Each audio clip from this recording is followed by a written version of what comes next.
बेशतर अजला में रात का दर्ज हरारत नुक्ते इंजमात से नीचे पहुँच गया, जबकि जम्मू खित्ते के कई अजला में भी कम से कम दर्ज हरारत में कमी दर्ज की गई। पहलगाम -5 डिग्री के साथ सबसे सर्द मकाम रहा, जबकि श्रीनगर में बुध की रात दर्ज हरारत मामूल से कम होकर -2.1 डिग्री सेल्सियस तक पहुंच गई, जिससे अब मौसम की सबसे सर्द रात रही।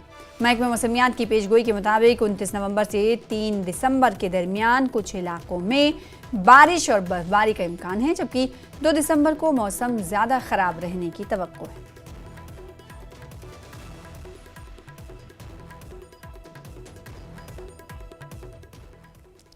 तो जम्मू कश्मीर में महकमे मौसमियात की पेशन गोई पूरी तरह नज़र आती आ रही है। साफ दिख रहा है कि जो महकमे मौसमियात की तरफ से पेशन गोई की गई थी वैसा ही दिख रहा है। वादी में मौसमी सरमा ने दस्तक दे दी है। सोनमर्ग, पहलगाम, गुलमर्ग समेत कई बालाई इलाकों में बर्फबारी शुरू हो गई है। वादी के मुख्तलिफ मैदानी इलाकों में बारिश का सिलसिला भी शुरू हो गया है, जिसके सबब सर्दी की शिद्दत में इजाफा हुआ है। लोगों ने गर्म ऊनी मलबूसात के साथ सर्दी में इस्तेमाल होने वाले गर्मी के आलात खरीदने शुरू कर दिए।